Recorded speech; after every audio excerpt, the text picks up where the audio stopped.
پرانے وقتوں کی بات ہے۔ ایک خوبصورت سرسبز سلطنت میں ایک شہزادی جس کا نام زرمینہ تھا اپنے 7 بھائیوں کے ساتھ رہتی تھی۔ زرمینہ خوبصورت ہونے کے ساتھ ساتھ بہادر اور نرم دل بھی تھی۔ زرمینہ کے بھائیوں کو شکار کھیلنے کا شوق تھا۔ اس کے بھائی صبح اپنے گھوڑوں پر سوار ہو کر شکار کے لیے جنگل جاتے اور زرمینہ ان کے لیے مزیدار کھانے بناتی، پھولوں کو پانی دیتی، اور جب شام ہوتی تو سب بھائی واپس آتے اور سب اکٹھے بیٹھ کر کھانا کھاتے۔ وہ اپنی بہن سے بہت محبت کرتے تھے، اس کے ساتھ ہنسی مذاق کرتے اور یوں قہقہوں کی آواز گونجتی رہتی۔ ایک رات سب کھانا کھا رہے تھے۔ زرمینہ نے آسمان کی طرف دیکھا جہاں ایک چمکتا ہوا ستارہ ٹوٹا۔ اس نے آہستہ سے کہا، کاش میرے پاس نور کا پھول ہوتا جو ہر دکھ کو خوشی میں بدل دیتا۔ بھائیوں نے حیران ہو کر پوچھا، یہ نور کا پھول کیا ہے؟ زرمینہ نے کہا، یہ ایک جادوئی پھول ہے جو صرف ایک خوفناک پہاڑ میں ملتا ہے۔ بڑے بھائی نے کہا، ہم تمہاری یہ خواہش ضرور پوری کریں گے۔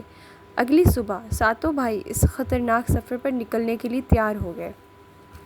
جب وہ جا رہے تھے تو زرمینہ نے کہا، میں بھی آپ کے ساتھ جاؤں گی۔ بھائیوں نے منع کیا کہ یہ سفر بہت خطرناک ہے، مگر زرمینہ ضد پر اڑ گئی۔ آخرکار وہ اسے ساتھ لے گئے۔ جیسے ہی وہ جنگل میں داخل ہوئے، راستے بدلنے لگے، درخت سرگوشیاں کرنے لگے۔ چھوٹے بھائی نے کہا کہ ہم راستہ بھول گئے ہیں، اور وہ ڈرنے لگا، مگر زرمینہ نے آنکھیں بند کی اور کہا کہ اپنے دل کی سنو، ڈرو نہیں۔ اور پھر ان کو صبح راستہ مل گیا۔ چلتے چلتے ان کے سامنے ایک دریا آیا۔ اس میں سے آواز آئی، صرف وہی دریا پار کر سکتا ہے جو سچ بولے۔ ہر بھائی نے سچائی بتائی اور پھر زرمینہ کی باری آئی۔ اس نے کہا، مجھے ڈر لگ رہا ہے مگر میں ہمت نہیں ہاروں گی۔ دریا نے ان کو راستہ دے دیا۔ پھر وہ دوبارہ چلنے لگے۔ ایک بڑا دیو ان کے سامنے آ گیا۔ اس نے کہا کہ واپس چلے جاؤ ورنہ میں تم لوگوں کو ختم کر دوں گا۔ بھائی اس سے لڑنے کے لیے تیار ہو گئے، مگر زرمینہ نے لڑنے سے منع کیا اور کہا کہ ہم یہاں لڑنے نہیں آئے بلکہ امید لینے آئے۔ یہ سن کر دیو نرم پڑ گیا اور انہیں راستہ دے دیا۔ چلتے چلتے وہ ایک غار میں داخل ہوئے جہاں ہر کسی کو اپنا سب سے بڑا ڈر نظر آنے لگا۔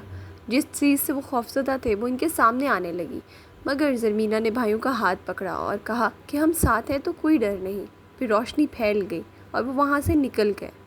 آخرکار وہ اس خوفناک پہاڑ تک پہنچ گئے جہاں نور کا پھول چمک رہا تھا۔ پھر انہوں نے ایک آواز سنی، یہ پھول صرف وہی لے سکتا ہے جو دوسروں کے لیے جیتا ہو۔ سب نے زرمینہ کی طرف دیکھا۔ زرمینہ آگے بڑھی اور اس نے کہا، میں یہ پھول اپنے لیے نہیں چاہتی بلکہ میں اس سے اپنے بھائیوں اور دوسرے لوگوں کی خدمت کرنا چاہتی ہوں اور ان کے دکھ درد کو دور کرنا چاہتی ہوں۔ پھول خود اس کے ہاتھ میں آ گیا۔ وہ واپس لوٹ آئے۔ وہ نور کا پھول کھلا۔ اس سے بیمار ٹھیک ہوئے، اداس لوگ خوش ہوئے اور ان کا گھر روشنی سے بھر گیا۔ اس سے ہمیں سبق ملتا ہے، خواہش سے زیادہ اہم نیت ہوتی ہے اور ہمت اور سچ سب سے بڑی طاقت ہے۔ ویڈیو دیکھنے کا شکریہ۔